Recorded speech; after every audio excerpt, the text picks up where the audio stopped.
Welcome to episode 33 of Edges and Sledges. We're here again after last week's episode. I've got Ashwin in Toronto, I think, from the look of the background. That's right. DJ in London, and of course, me in Singapore.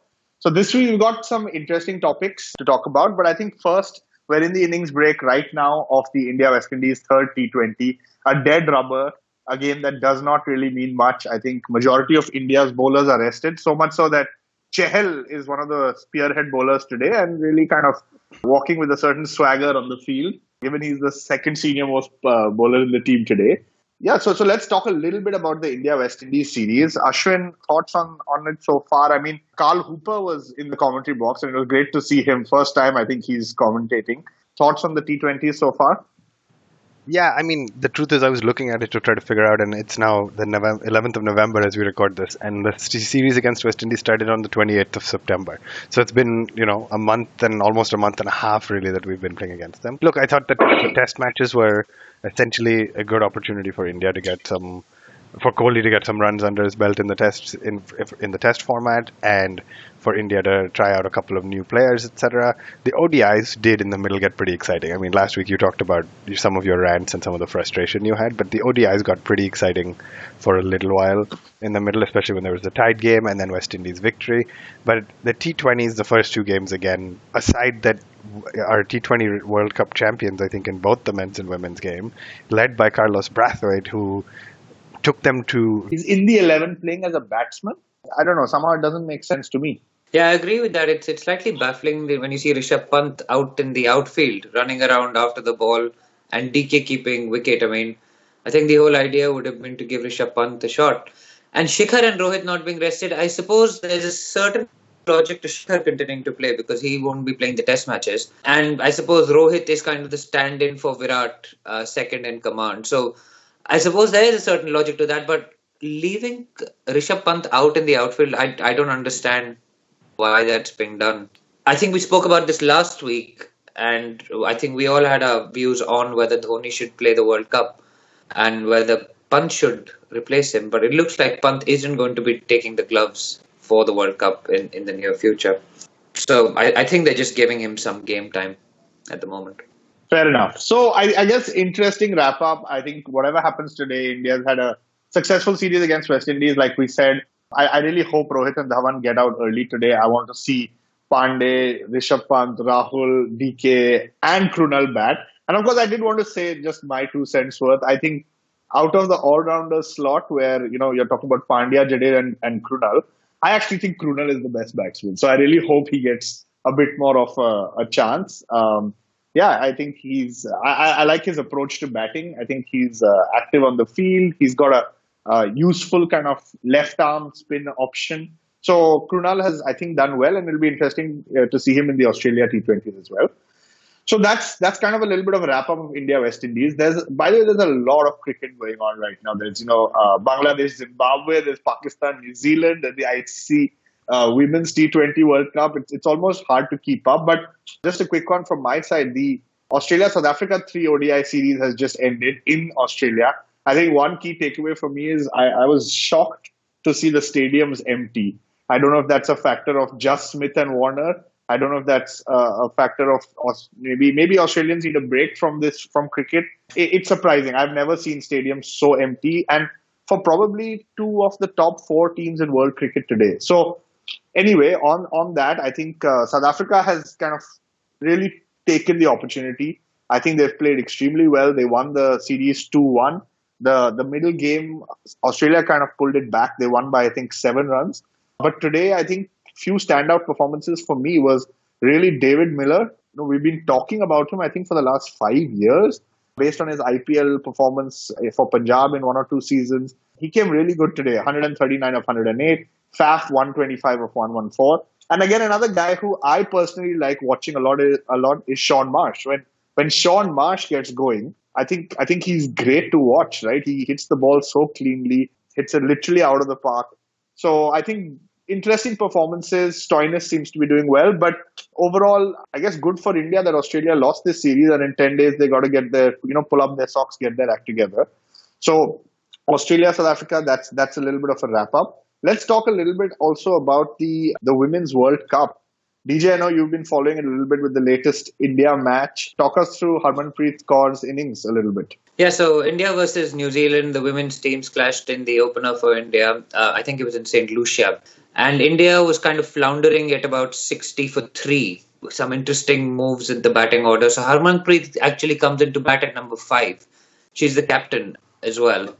And it's 60 for 3, and she runs a 2 and kind of collapses. She's got some stomach cramps and things, and it's hot and humid, so that's not being helped. And then there comes a point at which he just goes ballistic. And I mean, if you guys watch that innings, it is as good as anything you will see in the men's game or the women's game. Across both formats, it's just fantastic, clean hitting. Some of those sixes would have cleared ground in Australia. There was one, I think, that was 85 meters long. There was one, there were mostly kind of 80 meters long sixes, not just over mid-wicket, where you think that just hoiking across the line, it going over mid-wicket. These were over extra cover.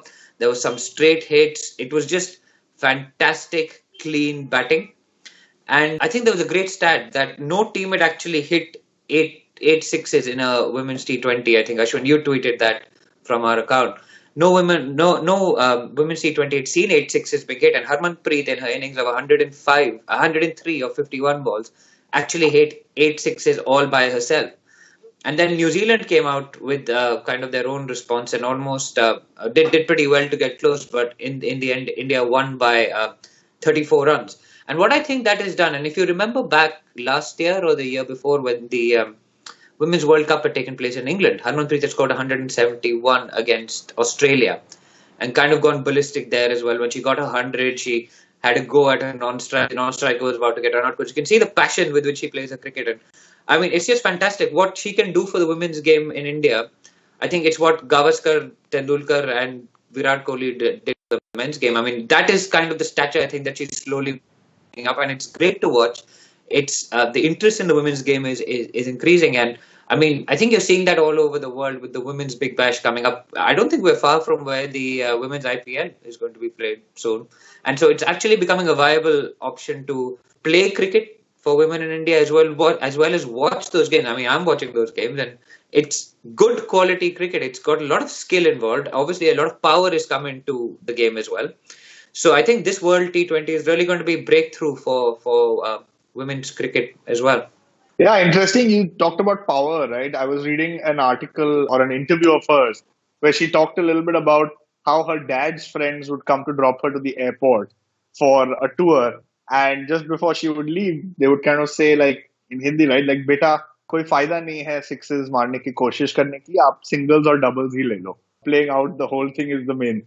And she gave it back. She's like, I guess this is for my dad's friends who didn't think that I could hit a six. So it was really great to watch. Unfortunately, I missed it. I think Ashwin saw it on Hotstar. He was mentioning. Ashwin, it was great to watch. Yeah, I mean, phenomenal innings. It's also interesting. I caught most of the second innings. Unfortunately, I missed part of Harmanpreet's century. But incredible match. I mean, more than anything, I was saying at the time while watching it that there was, I think, 375,000 people tuned in on Hotstar, which, fine, doesn't compare to the men's game, but it's probably 374,000 more than watched the game 5 years ago.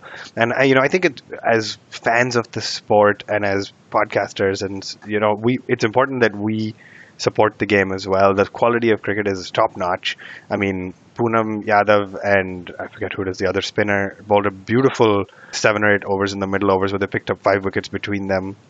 Some great catching in the outfield. Deepti Sharma took a couple of good catches. So really top-notch quick cricket. And I mean, as fans of the game, I watch a lot of tennis. That's another sport I watch a lot of. And I am just as excited for women's tennis as I am for men's tennis. But the truth is that wasn't always the case either.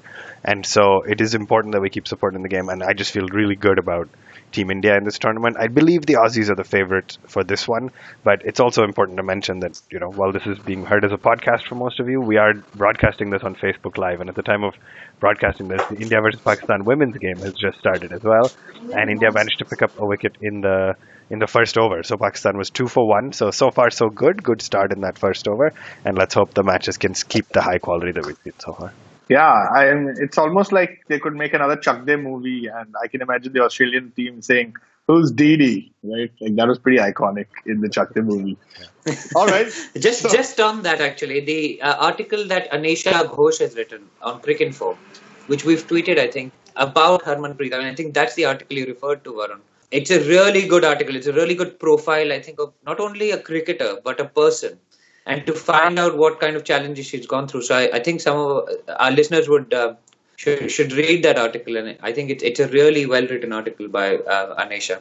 Yeah, the other one thing I'd quickly recommend is on Hotstar. For those of you who have the premium subscription, there's a show called Breakfast with Champions that Gaurav Kapoor hosts, where he has famous cricketers on. So he's had I've seen an episode with Sachin and Shikhar and things. And so on, I think the last episode of the second last one, he had Smriti Mandhana on, the opening batsman, and it's a fantastic conversation about how as she was growing up, she uses a slightly heavier bat than most players, and she's like, my big brother had a bat.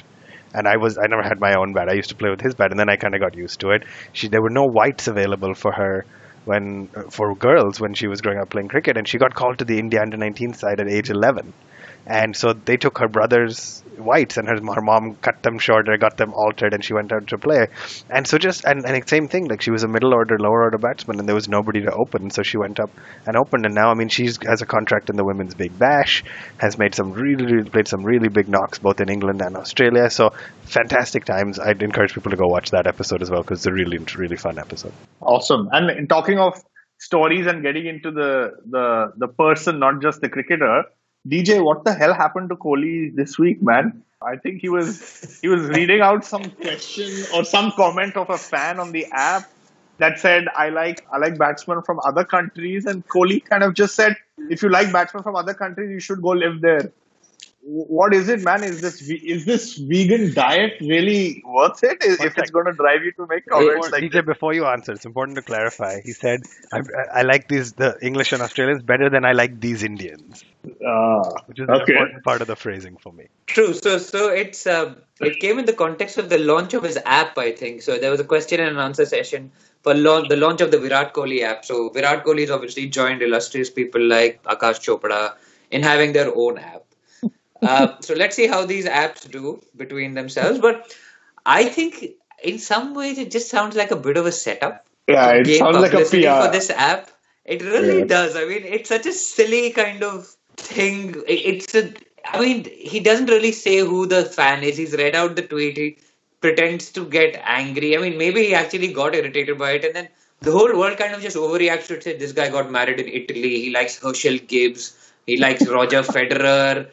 He's just like, cool down, man. I mean, if you curse the guy and say, I don't like you, you're overrated.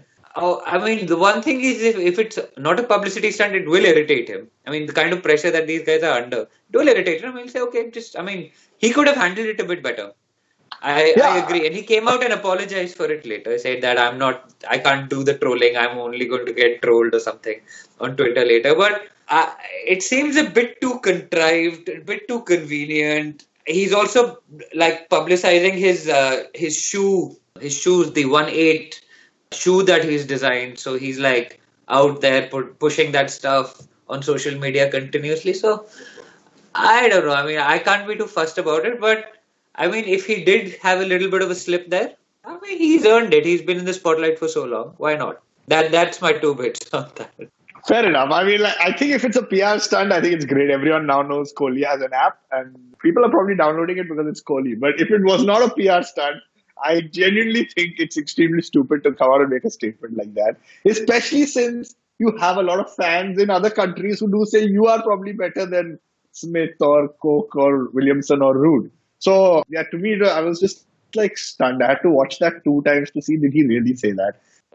Yeah, I don't know whether I agree with the point whether he's earned it. But yeah, I think there's no need to troll so much for it. But was it live or was it recorded? Do you know whether it was live or whether it was recorded? Because if it's recorded, it's definitely set up. Because he wouldn't have let that get released. If it's live, I have a little bit of sympathy then. But otherwise, it may be contrived if it was recorded. I don't know. So my point of view is I don't know if it was a PR stunt. If it was, that's fantastic, etc. Like, good job driving publicity for the app. I think he was trying, like, there was a guy trolling him, and he was trying to troll back. And in the process of trying to troll back, if you wrote it out on Twitter, you would put these funny emojis and things that was made it obvious that you were trolling. And when you read it out, I mean, he's not an actor. When you read it out, it sounds like you're serious when he was just attempting to be a troll. So that's my take on it. But it was interesting because I was having lunch with a white Canadian friend of mine who has no idea about the world of cricket, and he asked me about this. He's like, "Oh, I read about this thing with the Indian captain where he told people to live in different countries." And I was like, "How did you hear about this?" This was the front page of BBC. So it's a pretty interesting news cycle that it's spread to people who are outside the world of cricket too. Yeah, and just in terms of like Kohli's profile outside India, I mean, after his last tour to England, everybody knows Virat Kohli. So I don't know whether you guys know, but my wife shares a surname with Kohli, and whenever she is like getting a courier delivery or a I don't know, like food delivery, and he turns up, she's like, "Are you any relation of Virat Kohli?" And I mean, she has no interest in cricket, right? So she finds it really odd. But now everyone, like Uber drivers, Deliveroo guys, they all know Virat Kohli. And I mean, everybody else as well who follows cricket. But he's got such a massive profile around the world. So I'm not surprised it's made news in the BBC and stuff, to be honest. Dude, can you imagine if Virat Kohli was your Salah? Like, how great would that be? Yeah, at least I'd get tickets to the World Cup. That is literally the only thing I can think of right now. It's literally the only perk I can find in that situation. Yeah, man. And you'll probably get some good time with Ravi as well. Oh, yeah. 5 old monks. 5 old monks. That was a funny meme. But anyway, let's move to the next one. And we have some interesting retirements this week. 2 greats of the game, I would say. Rangana Herath and Munaf Patel, who I can't believe somebody found him enough for him to tell people that he's retired. I thought he had gone missing as per the last news report. Ashwin, thoughts on these 2 retirements? Yeah, I mean, honestly, 2 icons of the game, right? Very, very interesting to see them retired at the same time. No, I had the same reaction.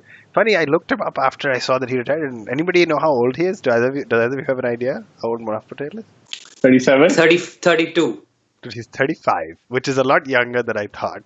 But I mean, on the one hand, you have Herath, who picked up 430 something test wickets, one of the best left arm spinner from a wicket standpoint in the history of the game. And we have Munaf, who picked up the best left arm bowler in test cricket. I guess from a wicket's perspective. I guess that's true. I said spinner, but I guess he did cross Wasim. Ahead of Wasim Akram. He did cross Wasim Akram. This is the best left-arm bowler in the history of Test cricket, who made his debut in 1999. Nicely done. Yeah, good save. Seniors like trumped junior on a stat. Well said. Well played. Good knowledge. But on the other hand, you have Munaf Patel, who played 13 tests for India, picked up 35 wickets. So, 2 icons of the game retiring. No, but it also one of the best spinners to have played for India as well, Munaf.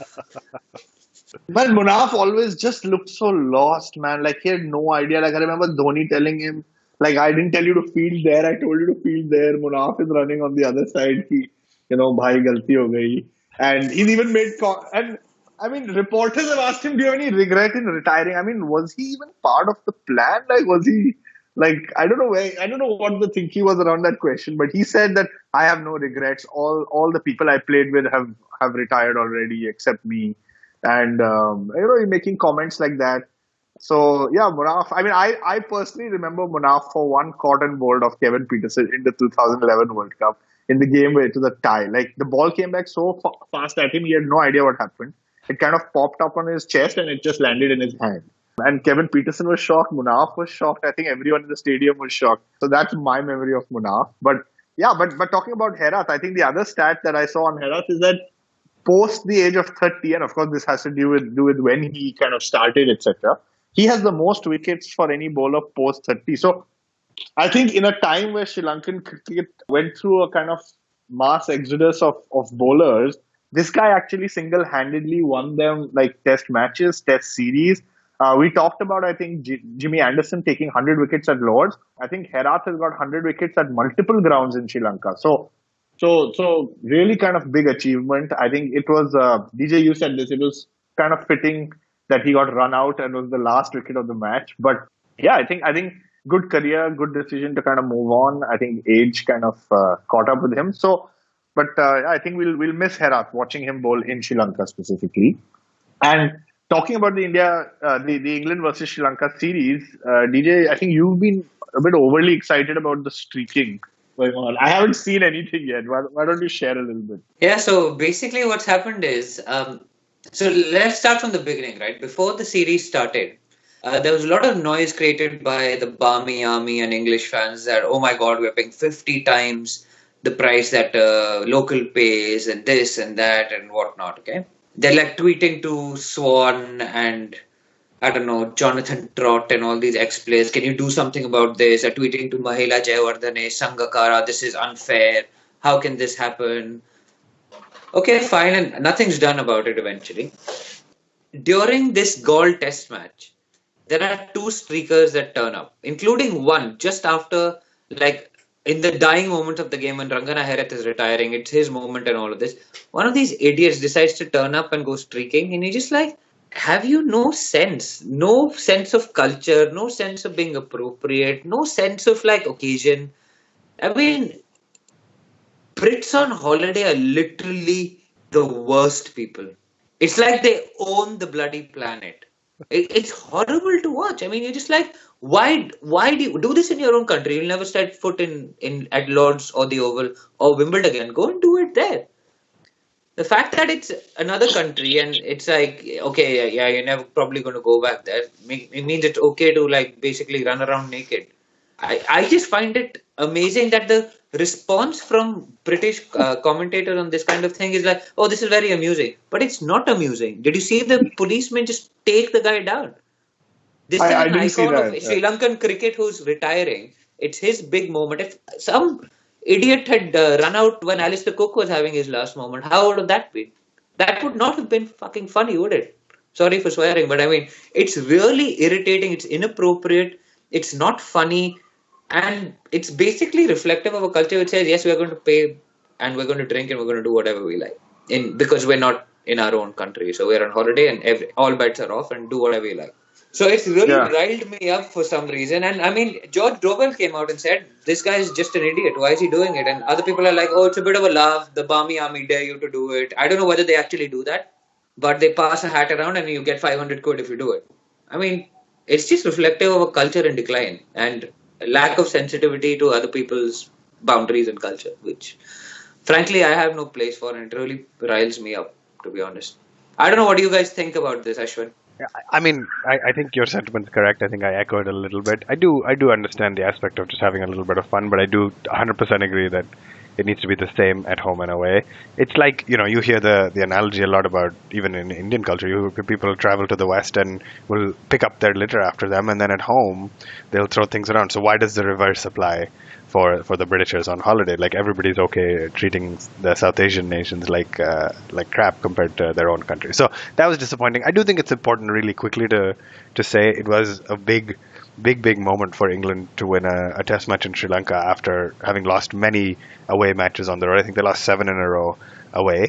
Keaton Jennings notched up a century, having not really done anything at all against India. So really repaying the faith the selectors have showed in him to select again. You could argue they didn't have another alternative, but so some really standout performances. Good to see Sam Curran picked up 48 with the bat. So, interesting decision for them not to play Stuart Broad for the first time after I don't know how long, but cool, very, very good to see. And of course, Moeen Ali picked up, I think, 8 or 9 wickets by the end of it. So the spin trio of Ali, Rashid, and Leach really unleashed on the Sri Lankan players, and it'll make for a great series. And Folks as well. And Folks, to keep of course, best to it.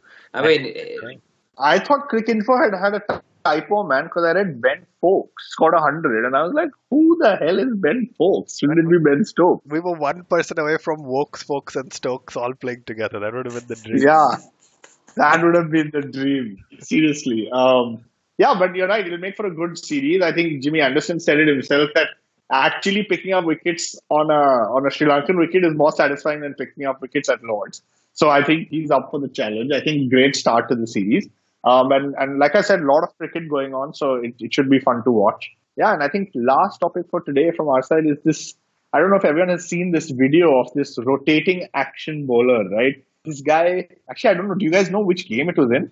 I think it was a domestic game. It was a domestic game in India. Yeah, it was a domestic game in India. This guy almost came and did a 360 in front of the umpire and delivered the ball. I thought it looked great. I thought it was a fair delivery, but the umpire seems to have called it a dead ball. I do have a knack for kind of copying bowling actions as well. So Ashwin has dared me to try that. So I will try it at some point. But it looks good. And the great thing is, when you follow all these young cricketers on social media, they also loved it, right? So I saw Shreyas Iyer in a bowling alley running up to bowl and did a 360 just before he let play off the ball. So I think everyone's having a lot of fun with it. I don't actually know what's in the rule books, but yeah, it was a funny kind of video to watch. I think it was a dead ball for deliberately distracting the batsman. Although the batsman seemed to play it pretty well and he didn't seem too fussed about it. But I mean, we've seen other bowlers just kind of stutter in their run up or like run in with their hands up and stuff. I think Jason Gillespie did that a long time ago. Or the Andre Russell to Shane Watson, where he kind of gave up midway. And yeah. And Warner was just like, what? Let's not forget Munaf Patel, who used to dawdle in slowly. People weren't sure if he's ever going to make it to the end of his run-up or not, but then he managed somehow. Yeah, I was actually going to say, the reason Shami pisses me off is because he's like the sole successor of Munaf Patel, a guy who looks so disinterested while running into bowl. But Shami also, he's like the same category of bowler, just quicker and better. But I think that's why Shami annoys me, because he reminds me so much of Munaf. But Munaf is a World Cup winner, man. You can't take that away from him. Exactly. I don't think he played the final though. Srishant took his spot. No, Srishant took Nehra's spot, what he said. Oh yeah, and Srishant took Nehra's spot, that's right. Yeah. Because Nehra ji had his finger broken trying to take a catch against Pakistan in Mohali. But what do you think Munaf's plan is after he retires? Dude, I was just looking it up during this show. He played his last domestic game in May 2017. So he's already been retired for 18 months.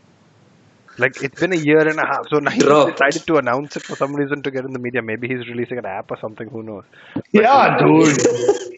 But why would you retire 18 months after the last domestic match you played, which was for the Gujarat Lions? The Munaf Patel sleep app. Munaf Patel. Sorry, that was a bad one. That was really bad. That was a really bad one. It feels like a good time to wrap up on that note. I think so. Varun, do you want to wrap up on that note, please? Yeah, let me try. So another last point, Rohit Sharma has gotten out. So yes, finally we'll get to see other people bat. Go to other countries if you don't like our players, Varun. No, look, I like all the players from our country. I just don't want to see Rohit Sharma bat anymore. You're sounding like me now, man. What's up with that? But on that note, I think 4 overs are up. India is 27 for 1, chasing, I think, 181. So, or 31 for 1, sorry. It should be a good game. Watch, I think, about an hour to go.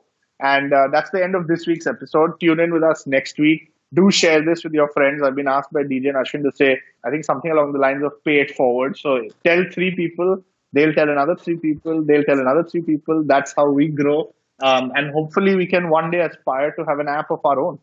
So thank you guys for tuning in, and we'll see you next week.